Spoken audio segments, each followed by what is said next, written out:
Mga katrops, welcome back ulit sa aking channel, Sports React PH.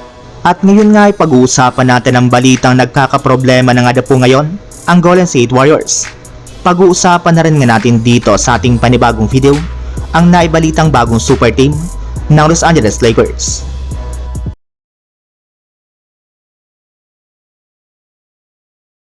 Bagamat man nga po mga katrops na ipanalo ng Golden State Warriors ang kanilang game kontra sa Phoenix Suns, ay may ilang nga problema rin naman nga po ang lumabas dito.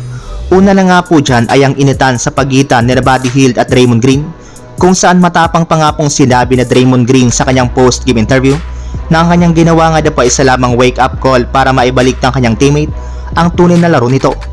At hindi nga po siya magdadalawang isip na gawin ulit iyon kapag lutang na naman sa loob ng court si Buddy Hield.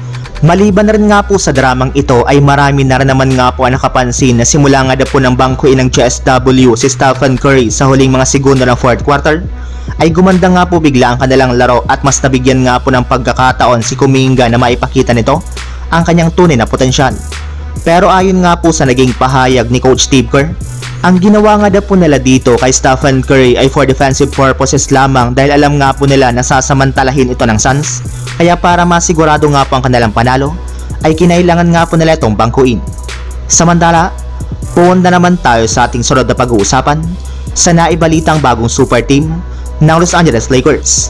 Matapos nga po mga katrops ang matagal-tagal na paghihintay ay sa wakas nakagawa nga po si Rob Pelinka ng trade ngayong araw, kung saan na-trade na nga po nila papunta sa Brooklyn Nets ang kanilang mga players na sina D'Angelo Russell, Maxwell Lewis, at ang kanilang tatlong second round picks para lamang makuha ang kanilang mga bagong players na sina Dorian Finney-Smith at Shake Milton na inaasahang makakatulong sa kanilang lineup.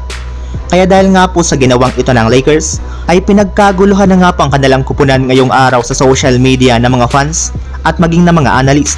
Marami nga po dito ang sumang-ayon sa nasabing trade at meron na rin naman nga pong hindi ito nagustuhan.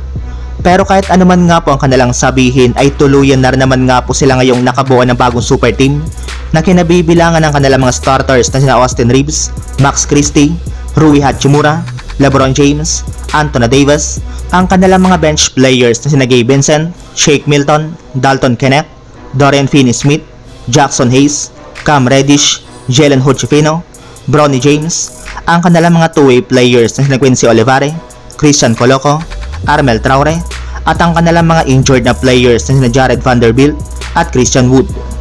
So yun lang mga katrops, ang handog kong story ngayong araw. Sana nag-enjoy kayo, please like and subscribe my YouTube channel, Sports React PH, para sa iba pang story at update patungkol sa NBA. Kita-kits muli sa ating susunod na video.